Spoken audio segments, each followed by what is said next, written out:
बच्चा और झाड़ी।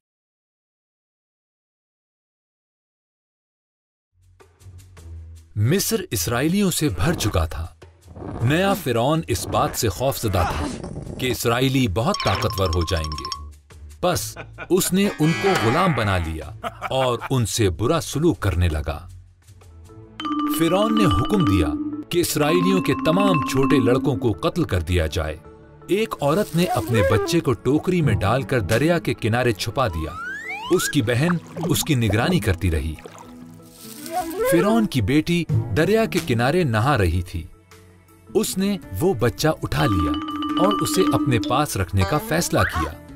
उसकी बहन ने उसकी देखभाल के लिए अपनी मां की खिदमत पेश की। फिरौन की बेटी ने उस बच्चे का नाम मूसा रखा। मूसा बड़ा होता गया। एक दिन उसने देखा कि एक मिस्री एक इसराइली को मार रहा है। मूसा ने मिस्री को कत्ल कर दिया। फिर वो मदियान को भाग गया और 40 साल तक वहां भेड़ बकरियां चराता रहा। मूसा हुरब के पहाड़ पर अपनी भेड़ बकरियों की निगरानी कर रहा था।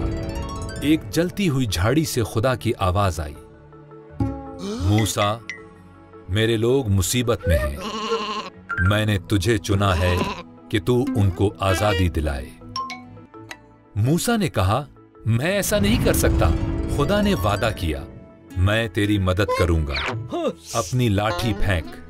मूसा ने ऐसा ही किया और वो सांप बन गई। जब उसने उसे दोबारा पकड़ा तो वो फिर से लाठी बन गई। खुदा ने कहा, अपना हाथ अपने चोगे में डाल। मूसा ने ऐसा ही किया। उसने देखा उसके हाथ पर कोढ़ लग गया है। जब उसने दोबारा वैसा ही किया तो वो ठीक हो गया। खुदा ने कहा, ये फिरौन को दिखाना। मूसा ने फिर कहा, मैं ठीक से बोल नहीं सकता। खुदा ने कहा, मैं तुम्हें बताऊंगा कि क्या बोलना है। तेरा भाई हारून तेरी मदद करेगा। बस मूसा फिरौन को बताने गया कि वो इसराइलियों को आजाद कर दे। बाइबल ऐप बच्चों के लिए इस ऐप को फ्री डाउनलोड करें।